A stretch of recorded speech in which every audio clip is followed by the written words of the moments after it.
Nós temos trabalhado esses dias a partir da teologia da missão integral da igreja. Então, nós temos trabalhado a partir de uma corrente de pensamento. A missão integral da igreja é uma corrente de pensamento dentro da tradição reformada. E eu tenho dito que nós somos o que nós pensamos. Então, se você pensa a partir da teologia da prosperidade, vai dar um resultado. Se você pensa a partir da teologia da batalha espiritual, vai dar outro resultado. Se você é um liberal moderno ou clássico, outro resultado. Se você é um liberal pós-moderno ou revisionista, outro resultado. Né? Se você é um fundamentalista, vai dar outro resultado.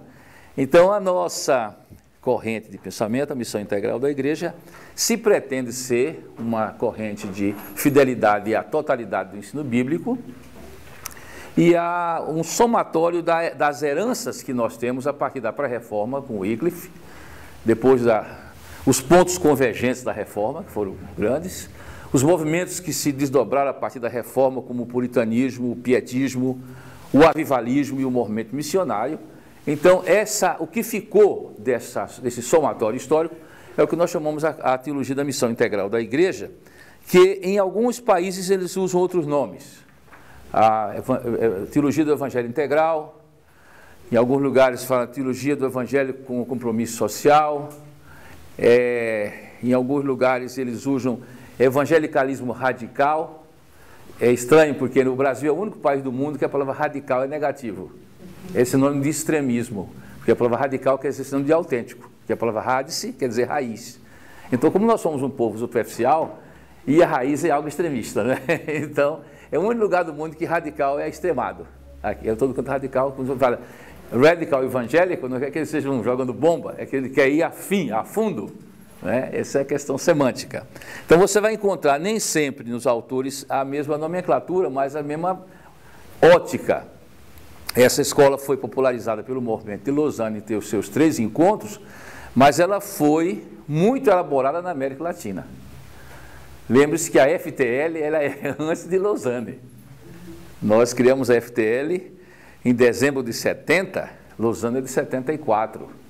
E quando Lausanne foi organizado, já vários dos pensadores da FTL foram oradores naquele congresso.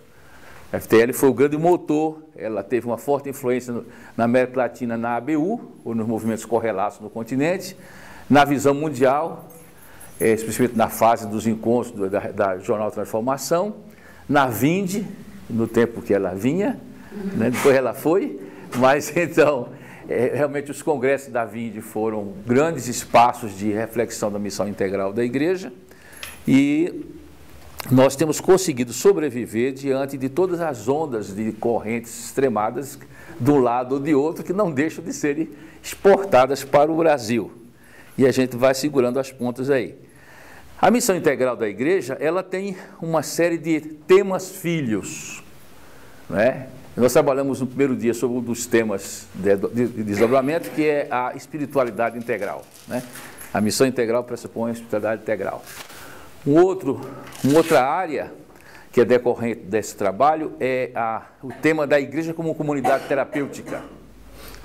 Todo mundo é doido, como vocês sabem, uns mais do que outros, então a igreja é um grande hospício, às vezes pré e às vezes pós-terapia, né? Então, especialmente os psicólogos, psiquiatras e psicanalistas que participaram da FTL desenvolveram essa temática, essa linha de reflexão de que a igreja ou adoece ou cura.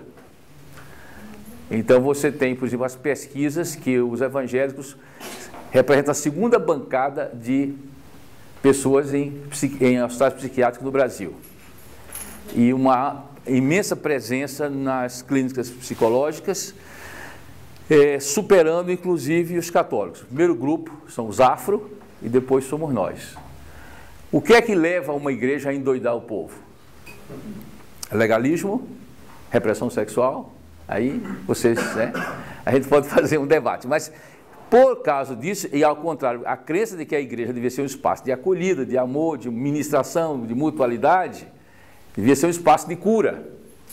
Então a teologia da igreja como comunidade terapêutica, comunidade restauradora das emoções, é uma das linhas de trabalho que nós temos desenvolvido dentro da teologia da missão integral da igreja. É uma linha bastante interessante. Uma vez, um pastor de São Paulo, que era vice-presidente do CPPC, Corpo de Psicólogos e Psiquiatras Cristãos, ele disse que um professor dele disse: eu gosto muito dos crentes, porque enquanto eles existirem não faltará clientes para mim. E já há outro estudo nos Estados Unidos que diz, por exemplo, que a ausência do confessionário faz com que o crente pague o que o católico tem de graça. Então, o confessionário tem esse papel catártico. E daí, por exemplo, na tradição anglicana, você tem o que a gente chama de estolas cruzadas, que é a confissão sacramental. Você conversa e morre ali. E você tem outras igrejas que o pastor é obrigado a entregar a alma que acabou de se entregar para ele ser disciplinado pela igreja. Então, vira mais pastor, no lugar de pastoral, é um inquérito policial. Aos tantos dias o meliante, compareceu ao meu gabinete, etc. E tal. Então, há esse estudo sobre o papel da confissão como uma dimensão terapêutica. Então, um trabalho é esse, um trabalho que mesmo no que vocês estão fazendo, de que maneira a superação da droga, a superação do álcool, a superação da violência doméstica, a dignidade da criança ou do idoso, são decorrências terapêuticas da ação da igreja. Isso é uma linha que a gente trabalha bastante. Então, não somos só pastores de passeata, embora eu adoro uma passeata. Lá em Recife tem a Conde da Boa Vista, eu não sei quantas vezes eu desci aquela avenida em passeata. Agora não vai mais, que é um corredor de ônibus. Além de fazer bem para a saúde, você queima calorias, quando eu era jovem eu gostava tanto de passeata que eu olhava assim, se eu não visse nenhum andor com um santo em cima, eu sabia que não era procissão. E se eu não tivesse nenhuma bandeira amarela, eu sabia que não era passeata do PFL. Eu entrava e perguntava o que é mesmo. Então eu já alguma causa, eu já estou nela. Tirando essas duas, eu já, ou bandeira do esporte do Santa Cruz também não entraria, mas eu fui sempre um jovem de passeata. Eu fiz a primeira greve com 12 anos. Nós vivíamos no interior de Alagoas com carência de professores, tinha uma professora de geografia no município, e por perseguição política ela foi transferida para o sertão. Nós nos mobilizamos no Grêmio, alugamos um vagão da rede ferroviária, panfletamos nas estações, descemos na cidade, fomos à imprensa, acampamos na frente do Palácio do Governo e o governador nos recebeu. Eu tinha 12 anos e meio, eu estava para 13, e eu estava no Palácio do Governo com uma comissão, com alguns outros alunos.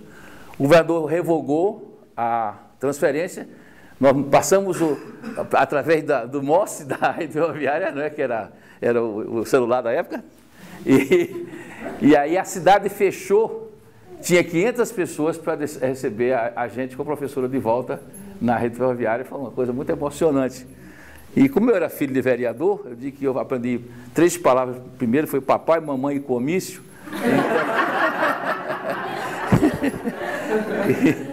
E daí eu ter participado de Grêmio, diretório acadêmico, sindicato, essa coisa toda. E hoje o cargo de bispo me prende, porque eu sou proibido de ser membro de partido, sou proibido de me candidatar, que o bispo deve ser uma pessoa sem nenhum preconceito, enterrar tranquilamente as pessoas de direita, de esquerda, etc. Então, uma linha foi essa, da igreja como comunidade terapêutica. Outra linha, que a gente vai trabalhar um pouco hoje, é a linha do estilo de vida simples com opção cristã. Essa é uma linha muito forte na teologia da missão integral da igreja, que é uma linha de vacina contra shopping. Você consegue passear no shopping e não ser tentado a comprar. Você já está bem espiritualmente, né? Então, a ideia básica do estilo de vida simples, a gente vai trabalhar um pouco sobre isso. Tem um documento publicado pela BU, a série Lausanne Viva a Simplicidade, foi o nosso congresso de Rotterdam, né? Outra linha de trabalho também nossa é sobre o mandato cultural, é uma palavra-chave, né? A igreja se dirige ao mundo para levar os valores do reino numa situação de conflito com os valores do antirreino e com traços culturais da nossa ou de outra cultura que são contra os valores do reino. Não há condição de expandir o mandato cultural sem participação. Mandato cultural. né? A humanidade recebeu de Deus a tarefa de ser continuadora da criação, e ora ela é mal criada, ora ela é obediente, e a igreja tem como papel ser restauradora desse compromisso do mandato cultural de evangelização da estrutura e das formas de pensar. Nesse sentido, essa é uma área que no momento me ocupa mais o pensar, porque nós estamos tendo um aumento da perseguição religiosa muito grande. Atingimos, talvez na idade contemporânea, o mais alto grau, e a revista Isto É dessa semana traz uma reportagem sobre isso. Nós temos uma forte afirmação das religiões antigas, especialmente o Islã, e nós temos, por outro lado, o secularismo como ideologia do Ocidente, que veio substituir o vácuo deixado pelo marxismo, pelo existencialismo, e o secularismo tem junto dele a questão do politicamente correto, do multiculturalismo, da agenda GLTB, e o objetivo deles é nos empurrar para o gueto. É proibido o cristão pensar o pensamento cristão na história, como tal, o mandato cultural desaparece, e você guarda a sua fé para a sua subjetividade, ou para o templo, ou para o lar. E nesse conflito, o que acontece? Que eu estou trabalhando isso aí, olhando para a psicologia social, para a história e para a antropologia. O conflito vai se dar a nível de símbolos. O Sikh está de turbante, a muçulmana está de hijab, o judeu está de kippah, tá certo? E assim, eles estão todos afirmando os seus símbolos e fazendo os seus templos, minaretes cada vez mais altos. Na África, a cidade quase não tem muçulmano, o cara chega na maior coluna, faz uma imensa mesquita. Nesse lado, no lado de cá, o secularismo diz: vamos destruir os símbolos cristãos, que eles são ofensivos. E aí você tem agora, não se pode usar mais na história antes de Cristo, depois de Cristo, é antes e depois da Era Comum, né, a nova onda. Você tem condados americanos que é proibido um comerciário desejar Feliz Natal, tem que dizer apenas boas festas, porque é ofensivo. Enquanto tivemos um caso, a Inglaterra hoje é o grande foco do secularismo anticristão. Nós tivemos um caso da BBC que, trabalhando uma moça de hijab e outro rapaz, o Sikh, havia uma cristã com uma cruz, e ela foi advertida e foi suspensa, porque a cruz é ofensiva, os outros não é ofensivo. E aí, então, qualquer símbolo cristão é ofensivo. Aí você tem uma questão que, enquanto em outros países os cristãos mantiveram a simbologia, ou em outros continentes, qualquer pastor da Assembleia de Deus usa colarinho na Inglaterra, e o uso de uma cruz por um congregacional, por um presbiteriano, vitrais na igreja congregacional, ou seja, a arte sacra, ela continuou no mundo protestante, no primeiro mundo.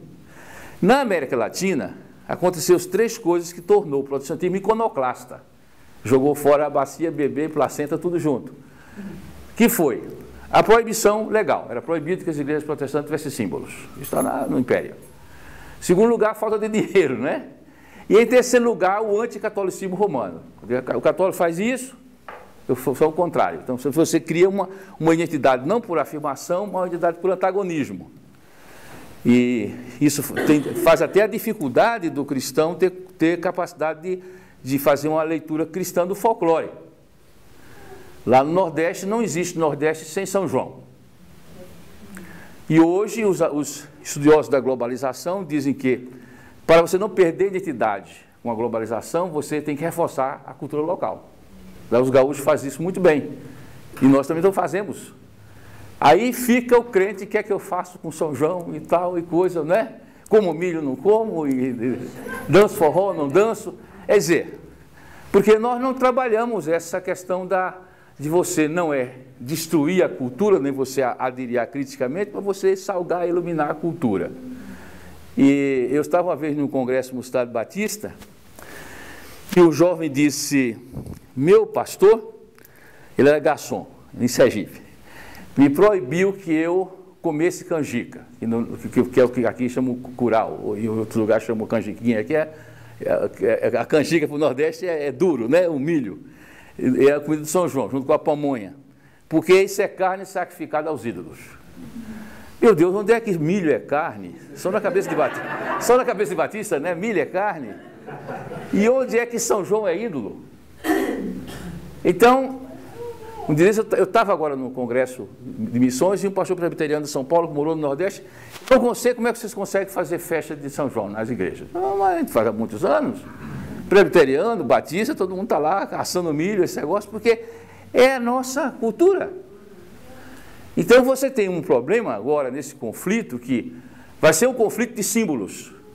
Como a América Latina jogou fora o símbolo, você não tem arte sacra na igreja, com medo de parecer católico. Então a cruz não é católica, a cruz é cristã.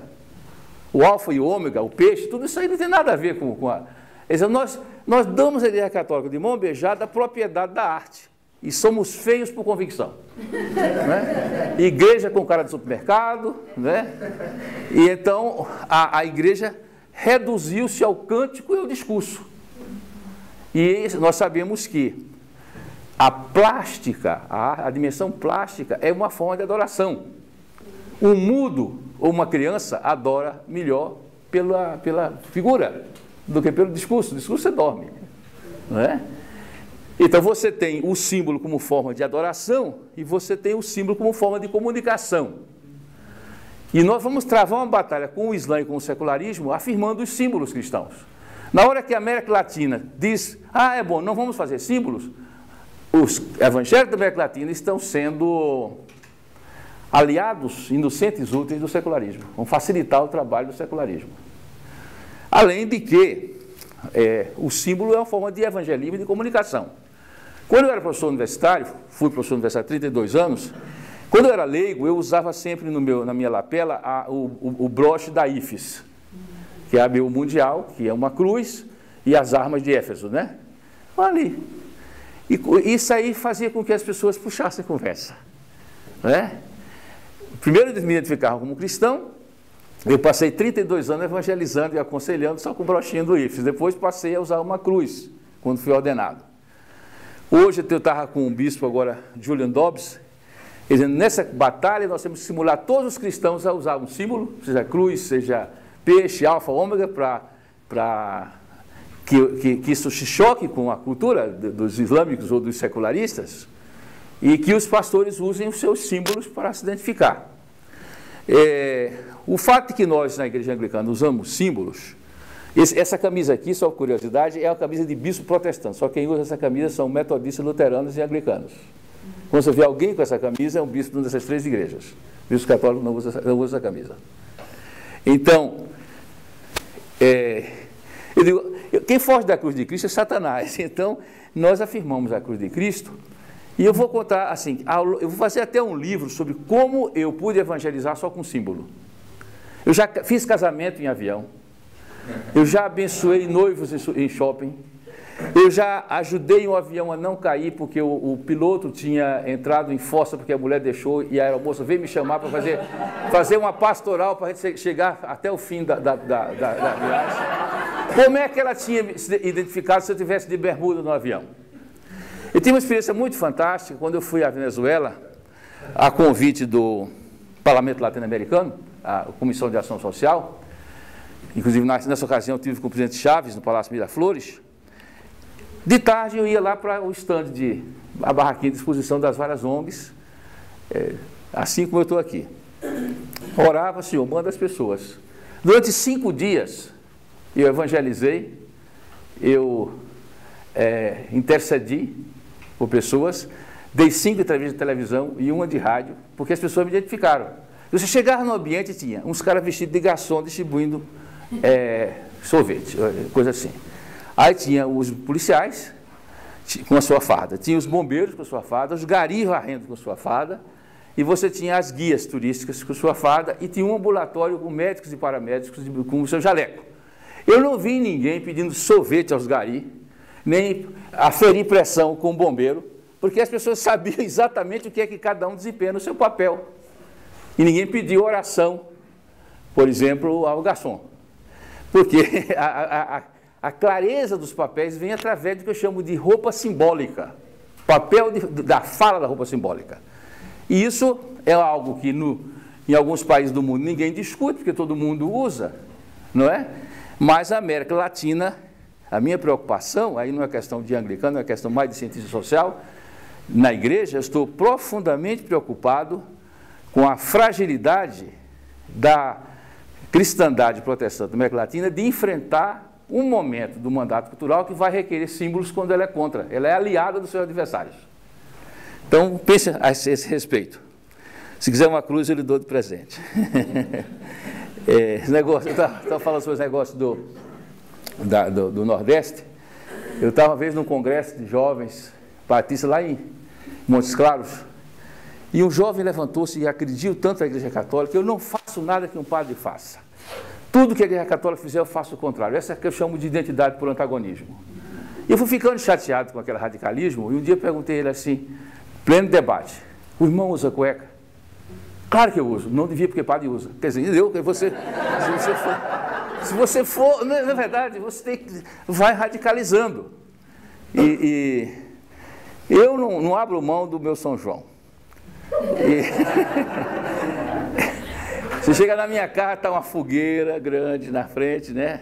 Você bater na porta, a Miriam vai lhe dar canjica, pamonha, um milho para você assar.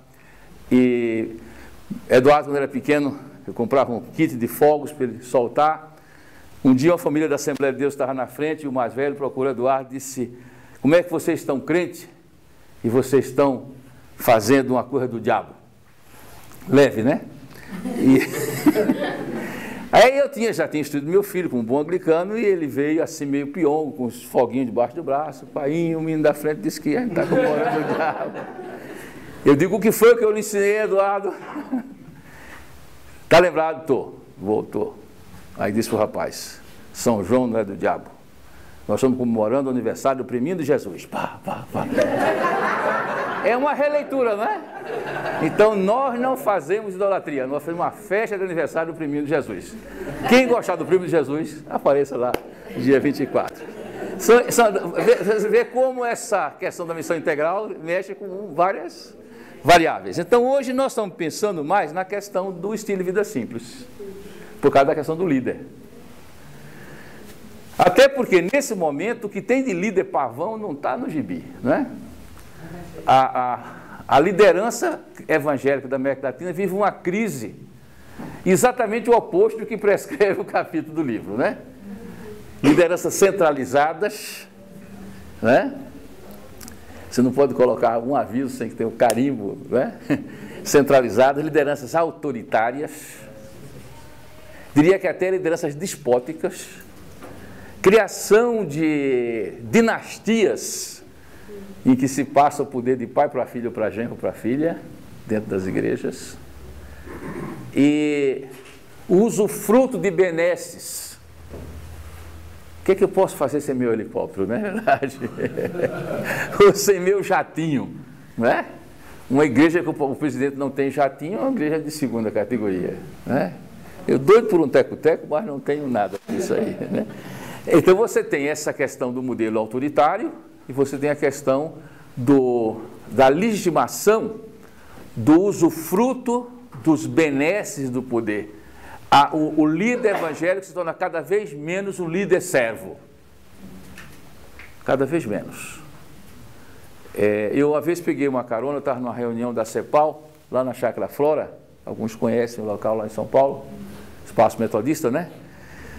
E eu peguei aquele carrão importado, não sabia nem entrar, pastor vestido de camisa de seda, um negócio de ouro aqui assim, um Rolex e Mont Blanc, o cara está assim, aquele banho de colo, né?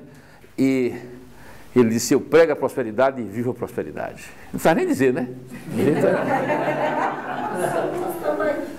E será que a gente consegue fazer um trabalho social com esse tipo de líder, não é? Autoritário e faturador dos benesses da igreja?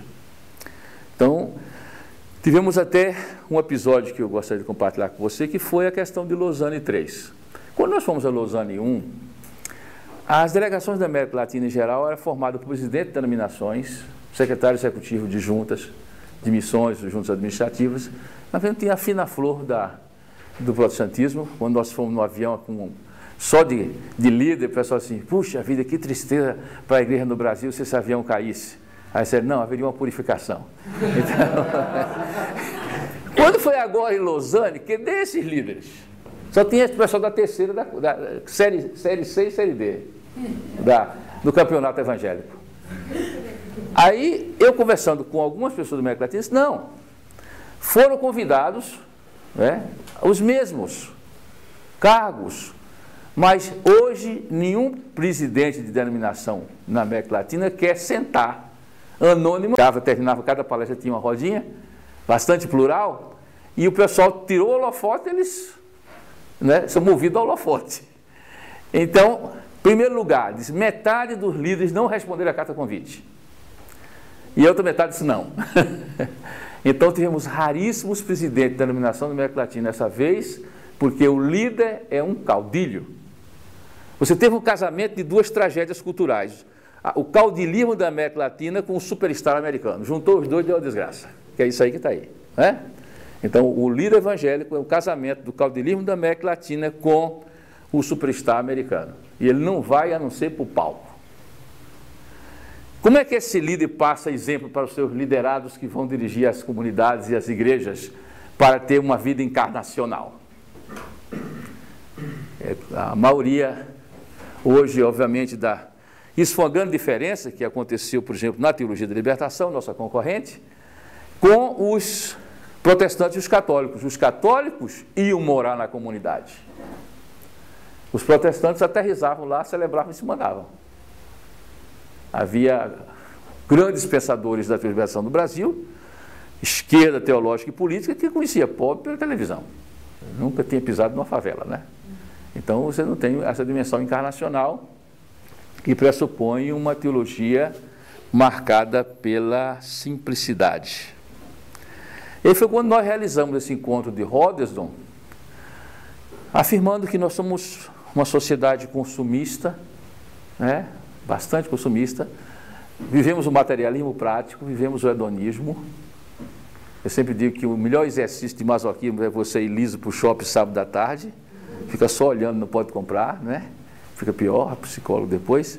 Então, como a gente pode ver uma espiritualidade, a partir do exemplo de Jesus, a partir do exemplo dos apóstolos e dos grandes santos da história da igreja, em que Deus nos cure de dentro da tentação consumista, Deus nos cure de dentro da tentação de busca de símbolos de status, e nós fazemos a nossa queinose, né? Jesus se esvazia, então essa dimensão queinótica, ela não deve ser somente do Cristo, que se torna Jesus de Nazaré, do jumentinho, mas de todos os cristãos. Somos pessoas que devem se esvaziar.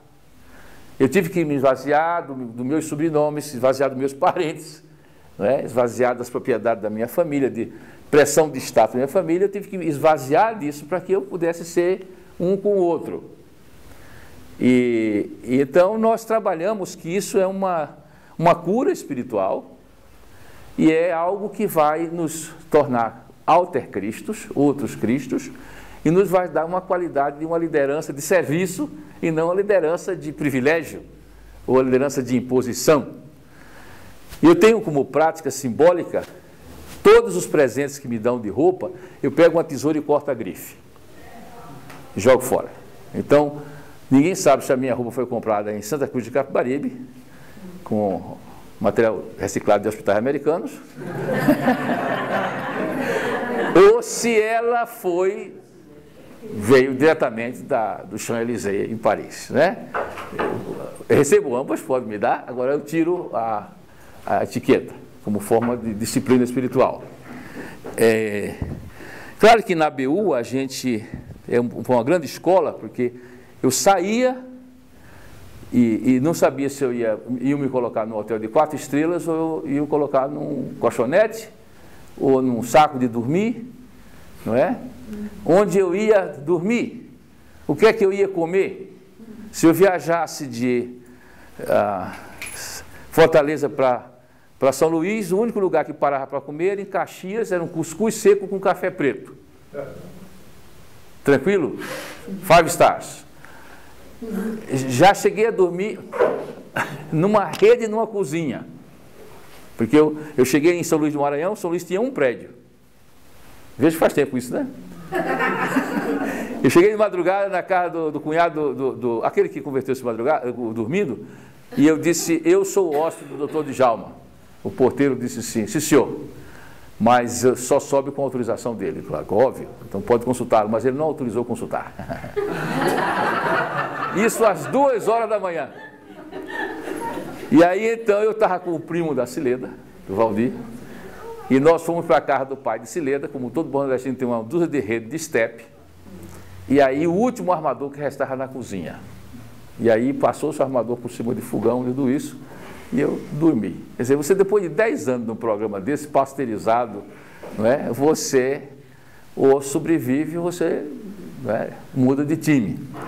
Então nós estamos com um grande desafio, que é esse desafio de que não somente a cultura da sociedade é uma cultura hedonista, mas é que a igreja, através da teologia da prosperidade, se hedonizou, e houve também esse casamento do superstar americano com o caudilismo da América Latina, dando um momento de enfermidade de liderança nesse continente no meio evangélico. E houve, inclusive, nesse sentido, um recuo trágico. O protestantismo chega no Brasil, o Estado brasileiro era um Estado patrimonialista, né? Como diz o Raimundo Faoro. Você tinha a pouca fronteira entre o privado e o público, um Estado de famílias, de oligarquias, as leis eram para inglês ver, era um Estado que nós podíamos usar na classificação de Maurice de Verger, um Estado de poder personalizado. Chego às igrejas com um passo adiante nessa classificação de Verger, que é o poder institucionalizado. Você tem os regimentos, os estatutos, as normas, o pastor é um cara que ocupa ocasionalmente, o leigo ocupa uma função ocasionalmente. Nós somos funcionários ocasionais de um sistema legal, que é um pacto jurídico de uma realidade, de um pacto social. Nisso, a igreja protestante estava anos-luz na frente do Brasil, e eu diria que foi a primeira instituição institucionalizada desse país. O que acontece? O Brasil vai caminhando no soluço, como ele não é linear, mas nós temos, depois da Constituição de 88, fortalecimento do Ministério Público, liberdade de imprensa, etc., o Brasil avançou no processo de institucionalização e as igrejas recuaram na direção do personalismo. E aí as denominações várias suspenderam idade limite de jubilamento, o cara fica até cair os pés, ou até o seu genro está pronto para assumir, o seu filho, e o poder. Eu conheci missão que tinha no seu estatuto, artigo 1º, que o presidente é presidente perpétuo. Président à vie, como diria o francês, né? Que é o título de François de Valier. Ele é o único papa evangélico, o papa não se aposenta, é o único que não se aposenta, né? Então você tem esse modelo. Ou seja, como ter referências nas nossas igrejas para o líder da base. Que ele faça a sua liderança serva com simplicidade e alegria e realização e não frustração. Porque no modelo que está, se você é uma pessoa que está despojada, você está infeliz.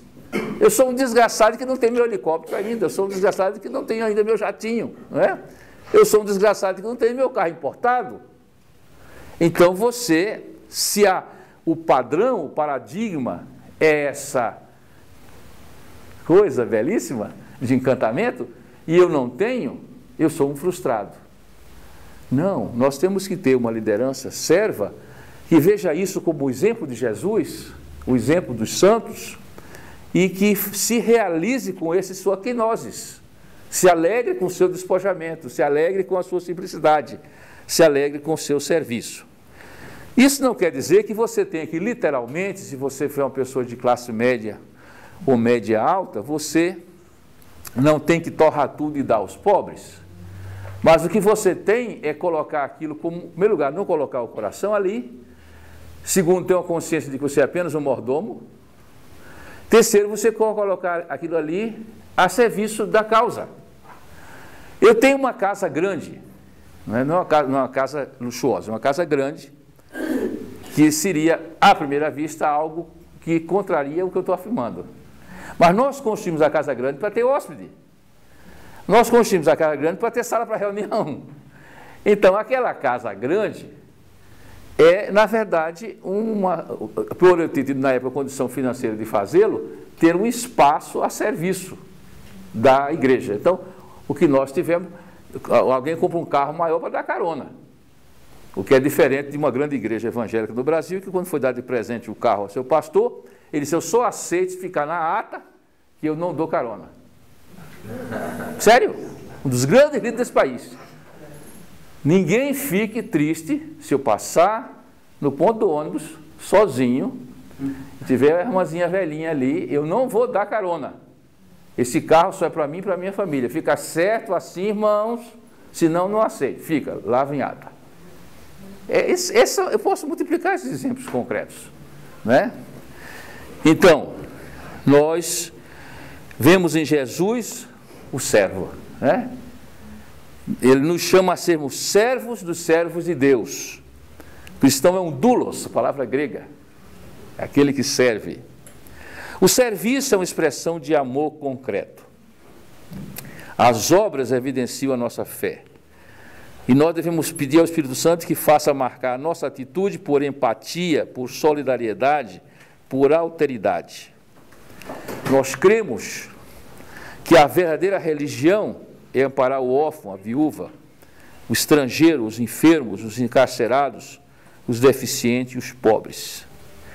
Creio firmemente que o cristão servo é um sinal de santidade. O cristão servo, ele consegue resplandecer a face humana de Cristo. E uma comunidade serva deve ser liderada por um líder servo, para que ela seja também uma comunidade serva. Como esse líder, como um animador dos irmãos, como motivador, como exemplo para as ações coletivas. Alguém disse que o dom da fé, não se confunde com a fé salvífica, é o dom de sermos animadores dos irmãos, né? As pessoas estão desanimadas e ele agora anima, motiva. E esse líder passa a humildade como um valor. A humildade é o valor maior de um líder servo. Uma vez houve um congresso que a ABU, o braço de seminaristas da ABU, que editava a revista Temélios, organizou um congresso de seminaristas europeus, cerca de 1000 seminaristas europeus. E o orador foi o John Stott. Aí, na hora das perguntas, acho que a primeira pergunta foi: reverendo, qual deve ser a marca principal de um líder cristão? E John Stott não gaguejou: a humildade.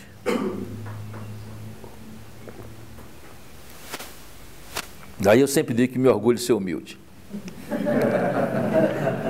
Então, a humildade como sendo um valor.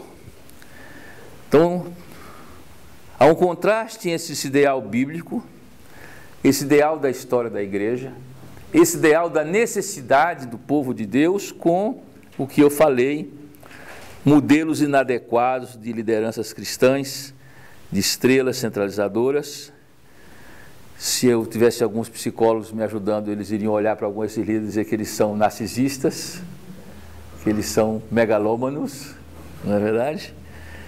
E então, como construiu a identidade cristã de liderança à base da vaidade, à base do orgulho, à base da embriaguez com o poder e com o desfrute dos benesses do poder. Isso termina sendo uma tirania que oprime os liderados e não que facilita a sua libertação. Muitas vezes essas lideranças geram uma relação infantil dos liderados, que se tornam dependentes. Mamãe, eu posso beber água?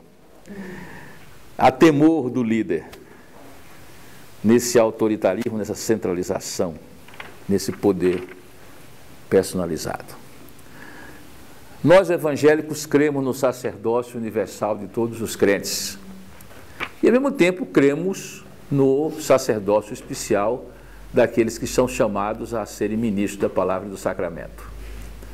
Quando nós somos chamados a ser ministros da palavra do sacramento, sejamos bispos, reverendos, pastores, missionários, apóstolos, o nome que quiser dar, eu não dou apóstolo, não.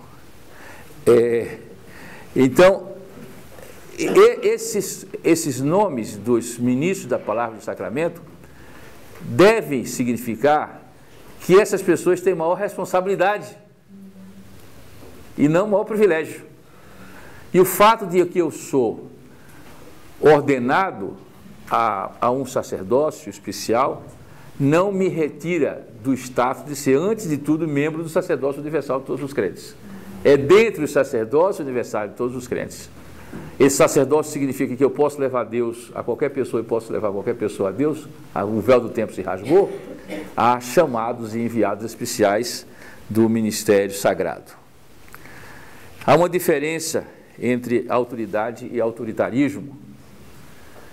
Por outro lado, outra marca também danosa do mundo é o desrespeito à autoridade. Mesmo a autoridade simples, serva, despojada, ela pode ser confrontada pelo espírito de Coré, que marca as igrejas de hoje. E essa rebeldia vem da rebeldia do século, né? Da rebeldia da família, rebeldia da escola, que eu chamo síndrome de Coré. E que o fato de haver despojamento e de haver simplicidade e haver serviço não implica em desordem, não implica em anarquia. Façamos tudo com ordem e decência, não é? E devemos honrar o rei e honrar aqueles que governam sobre nós. Essa é outra contrapartida. A simplicidade não dá lugar a uma atitude de desrespeito, de desonra aos ungidos e aos líderes que Deus colocou sobre nós. Obviamente que, do ponto de vista das formas de governos eclesiásticos, congregacionais, episcopais e presbiterianos terão nuances funcionais, estatutárias e organizacionais da sua gestão, mas que nenhuma das três elimina o modelo do ponto de vista das marcas esvaziadas, simples, doadoras, ombreadas, encarnadas de liderança. Todos nós somos também condicionados por nossas culturas, nossas tradições, usos e costumes, pelas leis. A igreja é um povo sob um pacto com Deus e também um pacto entre si, e que deve viver com normas claras e obrigações claras. O pacto da igreja é um pacto de liberdade responsável, onde deve haver um processo decisório participativo, não é? Processo de escuta, e que também as pessoas acatem as decisões e celebrem o valor da disciplina. Porque se eu não acato as decisões e não celebro o valor da disciplina, eu vou começar a fracionar a igreja, como nós estamos tendo. Nunca antes na história desse país se criou tanta denominação. Lula poderia acrescentar isso ao seu discurso. 99,99% das denominações que surgiram no Brasil nesses 20 anos não tem nada a ver com doutrina, e sim com rebeldia de cacique. Eu quero uma tábua para mim, não é? E isso é um sinal de grande preocupação da saúde espiritual da igreja. Às vezes se usa até pretexto doutrinário para a separação, mas que são pretextos. Quando você tem um debate, como tivemos em 1903, com a fundação da IPI, com a questão da maçonaria, do nacionalismo, o movimento radical batista dos anos 20, havia conteúdo. Quando, em 36, 38, o grupo cria a Igreja de Cristo, separada da Assembleia de Deus no Nordeste, havia o conteúdo, a questão do arminianismo e calvinismo, a questão de usos e costumes. Mas, hoje, há uma relação íntima entre a crise do modelo de autoridade e de liderança com a crise da unidade da igreja. Não é? E é interessante que esses grupos que se separam geram líderes mais autoritários e mais centralizadores ainda. O uso da figura apóstolo, eu confesso, irmão, que eu não chamo ninguém de apóstolo. Um dia desse durante um ano e meio, fiz programa de televisão em Recife, junto com um pastor presbiteriano, chamava Consensos. Quem conhece nossa página está lá no arquivo no YouTube. Era um programa de debate sobre a atualidade, estava no apogeu, aí uma denominação chegou e comprou o tempo na televisão, 80% do tempo, disso os 20% é livre para culinária e esportes, mas não sobre religião. Aí fomos diplomaticamente convidados a sair. Aí eu estava lá na televisão para gravar, chega um apóstolo desses que sabe que você só é apóstolo se você for reconhecido por uma entidade internacional que dá o diploma de ISO 2011, né?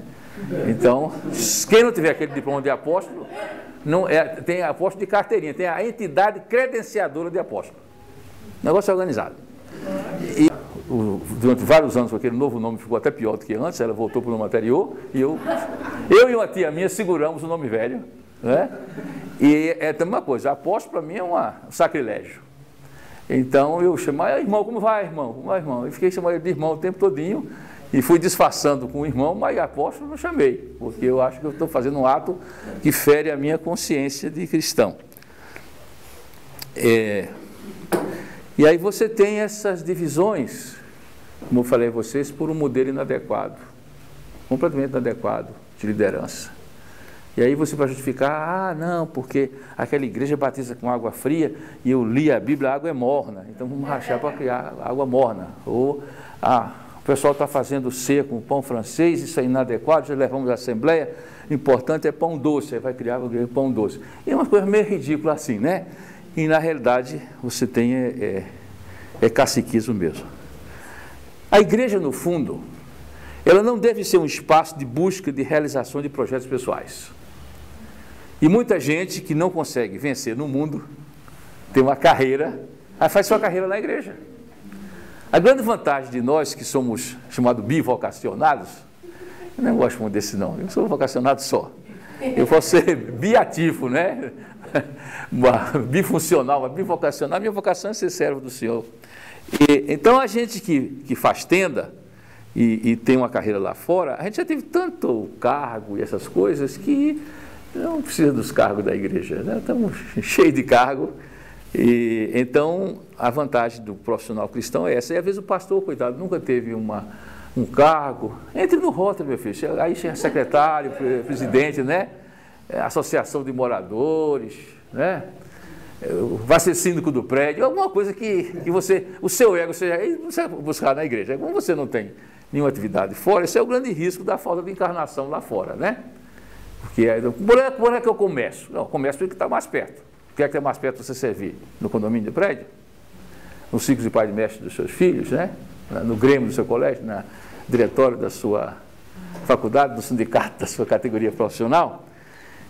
Então a igreja não deve ser um espaço de busca de projetos e realizações pessoais, de busca de poder como um fim em si mesmo, mas a igreja é um espaço de crescimento da pessoa, né?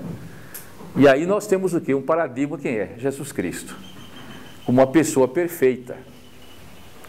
Essa pessoa perfeita faz com que eu, através do Espírito Santo, da vida na comunidade, da palavra do sacramento, eu posso ir sendo transformado de glória em glória à sua imagem, deixando de ser a velha criatura e sendo a nova. Então como é que eu vou ser uma nova criatura e vou liderar novas criaturas com a exacerbação da velha e não da recriação da nova criatura? Jesus que faz com que eu mude meus sentimentos de ódio e amor, né? Jesus que mude o meu temperamento, é Jesus que mude meus projetos, as minhas prioridades, a minha maneira de ser. E eu creio que, nesse sentido, nós podemos exercitar o serviço cristão, tanto na dimensão filantrópica, das obras de misericórdia, que são muito necessárias. Na época do mito da Revolução, as pessoas eram contra as obras sociais de misericórdia, que dizia que isso atrasava a Revolução, e quando a Revolução chegava, o povo morreu todo de fome. Então tem que dar de comer a quem tem sede, enquanto dá o prato, aí discute a Revolução. Obviamente, discutiu-se que não se deve dar somente peixe, mas ensinar a pescar e dar vara, etc., os projetos de promoção humana, projetos de cidadania, projetos profissionalizantes. Mas eu acho que ainda, apesar de que se trabalha muito a questão das obras de misericórdia e dos projetos sociais, que é o Anzol, a dimensão terceira, que tem a ver com aquilo que eu falei que é profetismo, o profetismo é a grande área fraca da missão integral. Porque é a área mais arriscada de você se chocar com os poderes, dentro e fora. E você pode ser preso por isso, você pode perder emprego por isso, você pode ser transferido para o Acre por isso. Então, daí as pessoas vão e vão, mas quando chegam na dimensão profética, não é? De expropriar a estrada que leva ao açude, e é aí que nós somos fracos. Eu tenho uma experiência muito interessante lá na Paraíba, de uma igreja nossa, que foi um projeto de encarnação bem holístico. Havia um latifúndio produtivo até os anos 50, que era tão grande que tinha cemitério, igreja católica e cinema. Morreu o velho, os filhos se urbanizaram e não plantaram um pé de pitomba. Era um mato e um jagunço com arma. Alguém tentou entrar e plantar macaxeira, levou tiro e morreu. E aí os meninos do MST, com quem eu tenho um grande carinho, inclusive na minha posse estava uma grande representação presente. Imaginar que eu sou neto de latifundiários e amigo do MST, mas isso é parte da conversão, né? Eu sempre disse que Deus me converteu a Ele, me converteu à justiça e depois me converteu à minha cultura. 3 coisas importantes. E aí o pessoal ocupou, né? O de fora chama de invadir, nós ocupamos. E um pastor nosso, que hoje ele é capelão do Exército Inglês, ele é binacional, hoje ele é capitão do Exército Inglês. Ele é advogado e ele começou a acompanhar como advogado e como pastor a ocupação. Aparecia um padre lá, fazia uma missa, até hoje. Aparecia para a Assembleia de Deus, fazia uns cultos, e nós passamos a fazer um trabalho de pregação do Evangelho, de solidariedade, advocacy. E fizemos isso de forma ininterrupta. Se algum pastor não pode, o outro vai. E no fim, o INCRA desapropriou, loteou para 120 famílias, é uma região fértil, o Brejo Paraibano, sai caminhões de hortifruti, 120 famílias têm sua casa hoje, tem seu carrinho de segunda mão, ou sua moto, no lugar de jumento, né? Hoje o grande boom no Nordeste é trocar jumento por moto. E não sei quem polui mais, mas então... E aí a cooperativa que foi formada com esses irmãos nos emprestou, nos otorgou uma terra onde nós fizemos a igreja e o apartamento pastoral, e nós continuamos estimulando o cooperativismo lá dentro, né? E hoje tem uma igreja com cerca de 100 membros convertidos. São exemplos concretos que é possível fazer. Lamento que seja uma exceção na minha própria igreja, mas os líderes são líderes encarnacionais. Tivemos primeiro esse advogado, que hoje é na Inglaterra, depois tivemos um coronel da PM, que é pastor, aposentado, e hoje tem uma empresária que está passando as empresas para os filhos e está vivendo lá no mato cada vez mais com as pessoas, totalmente despojada. Então, eu diria que para o futuro da nossa causa, que além de cantar Ninguém Detém a Obra Santa, que é um dos meus hinos favoritos, nós precisamos de repensar o modelo de líder. Dentro da teologia da missão integral da igreja, do seu item estilo de vida simples como opção cristã, a promoção do líder, servo, facilitador. Que Deus abençoe, que nos multipliquemos e vençamos a tentação de não serlo. Amém.